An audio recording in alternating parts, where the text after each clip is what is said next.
Hello my soul family, कैसे हो आप सब। मेरी सभी सोल फैमिली को जय श्री राम, जय नीम करोली बाबा। आज मैं अपनी सोल फैमिली को बताऊंगी कि खुद को खोना नहीं, खुद को पाना ही हमारी सबसे बड़ी दौलत होती है। जो लोग खुद को खोकर दूसरों को पा जाते हैं, प्यार में होता नहीं है, लोग खुद को गंवा रहे हैं, खुद को खो रहे हैं दूसरों को पाने के लिए। अगर उसको आप पा भी जाते हो ना, तो समझ लो आप हार चुके हो। जो इंसान खुद को पा लेता है ना, सच में समझ लो वो सबसे बड़ी दौलत पा लेता है।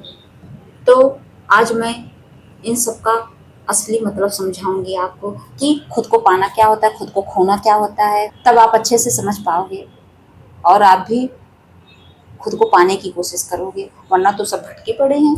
जो ट्विन फ्लेम जर्नी में है उनसे पूछिए जाके, वो सबसे ज़्यादा अपने आप को खो रहे हैं दूसरे इंसान के पीछे। और ये जो शब्द है, ये जो बात है ना, ये हमें याद दिलाती है कि असली दौलत कहाँ है, हमारे अंदर ही है। खुद को पाने का मतलब क्या है? मतलब खुद को पाना, अपने अंदर ही तो काम करना पड़ेगा। अब मैं पहले समझाऊंगी खुद को खोने का मतलब क्या है। जब हम दूसरों को खुश करने के लिए अपनी पूरी ताकत लगा देते हैं, अपनी पूरी एनर्जी लगा देते हैं, अपना सब कुछ उस पर कुर्बान कर देते हैं, दूसरों पर, और अपनी सच्चाई, अपनी सोच, अपने सपने सब कुछ दबा देते हैं, तब हम जाने अनजाने धीरे धीरे खुद को खोने लगते हैं, खुद से दूर जाने लगते हैं, खुद को गंवाने लगते हैं। और इसी वजह से हम ईश्वर से भी दूर जाने लगते हैं और हम पूरी तरह से खुद को खो देते हैं। हर फैसले में लोग क्या सोचेंगे, यही सोचते रह जाते हैं हम। समाज क्या कहेगा, परिवार क्या कहेगा, अपने लिए कोई फैसला ले ही नहीं पाते हैं। तो ये क्या है? खुद को खोना ही तो है। अपनी खुशी से ज़्यादा दूसरों की उम्मीदों में जीना। दूसरे से उम्मीद लगाकर बैठे हैं कि वो मेरी खुशियों पर ध्यान देगा, वो मेरी हेल्प करेगा। कौन करेगा? कोई नहीं करता। यहाँ जब अपने ही रंग दिखाना शुरू करते हैं ना, गिरगिट की तरह, तब बड़ा पछतावा होता है। रोते हैं हम, अचानक से रंग बदल देते हैं। जैसे गिरगिट होते हैं, कब कलर बदलते हैं कुछ पता नहीं चलता। देखने में एकदम सिंपल से रहेंगे, अचानक से उस पर रेड भी दिखाई देगा, ग्रीन भी, येलो भी, सब दिखाई देगा। तो ऐसे ही होते हैं जिनके लिए हम अपने आप को खो रहे हैं, खुद को खो रहे हैं। अंदर से खालीपन महसूस करना, यही सब तो है खुद को खोना। खुद को अकेला समझना, यही तो है खुद को खोना। दूसरे के ऊपर डिपेंड हो जाना भी खुद को खोना है। हम हाथ पैर होते हुए भी समझ लो अपाहिज के समान हैं। अब मैं बताऊंगी खुद को पाना क्या होता है। खोना तो आप समझ लिए, अब पाने का मतलब समझिए। ये है अपने असली रूप को पहचानने की और एक्सेप्ट करने की एक प्रक्रिया है। अपनी पसंद नापसंद को समझना, क्या अच्छा है क्या बुरा है मेरे लिए, इस चीज़ को समझना। अपनी कमजोरियों के साथ खुद को एक्सेप्ट करना, अपनी कमियों के साथ खुद को एक्सेप्ट करना। आप अच्छे हो बुरे हो जैसे भी हो, खुद को एक्सेप्ट कर ले रहे हो, ये सब होता है खुद को पाना। अपने दिल की आवाज़ सुनकर फैसले लेना। आजकल तो लोग क्या करते हैं, कोई अपने मम्मी पापा के ऊपर डिपेंड है, मम्मी पापा जैसे फैसले ले रहे हैं, चाहे उनका पढ़ाई में मन लगे या ना लगे, कोई कोर्स करना नहीं है, फिर भी उन्हीं के कहने पर चल रहे हैं। तो ये क्या है? ये खुद को खोना है। और जो सटीक फैसला लेकर अपने लिए स्टैंड लेता है, वो होता है इंसान, कि वो इंसान खुद को पा गया है। कहने का मतलब ये है कि आप जैसे हो वैसे ही खुद को एक्सेप्ट कर चुके हो, बस मैं सही हूँ बस। ऐसे ही लोग होते हैं जो खुद को पा जाते हैं, वही अपने लिए बाउंड्री बना लेते हैं, वही सेल्फ रिस्पेक्ट करना सीख जाते हैं। और खुद को पाना ही इंसान की सबसे बड़ी दौलत होती है। ये दौलत सबके नसीब में नहीं होता है।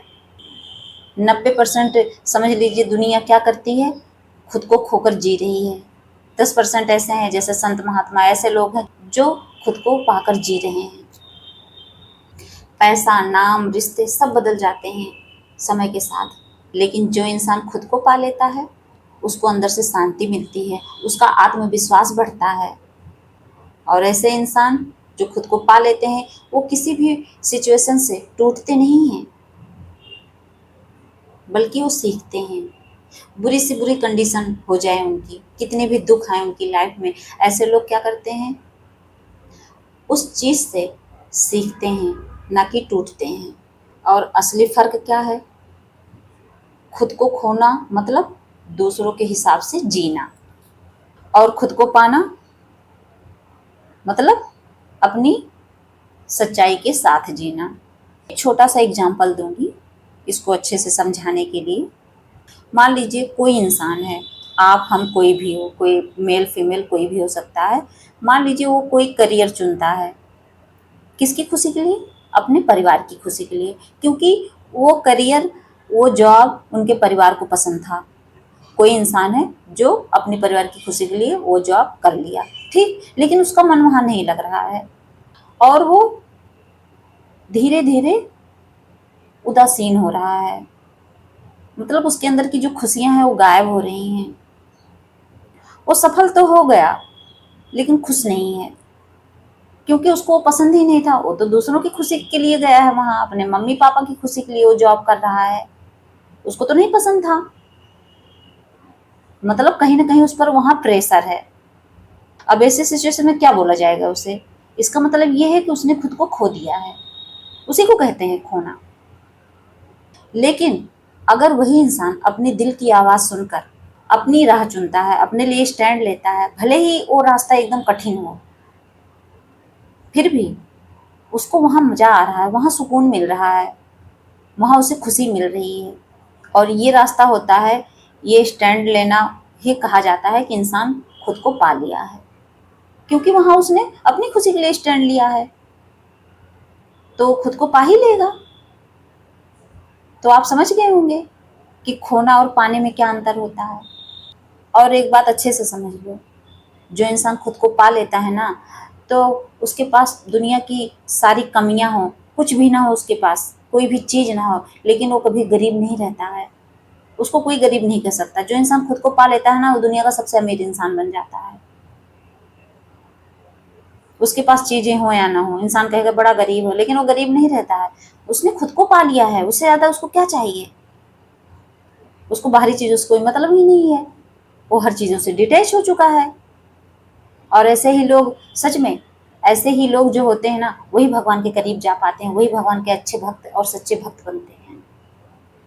तो मेरी सोल फैमिली अच्छे से समझ गई होंगी कि खुद को खोना नहीं, खुद को पाना ही इंसान की सबसे बड़ी दौलत होती है। तो आप भी इस दौलत को पाने की कोशिश करिए। जय श्री राम, जय नीम करोली बाबा।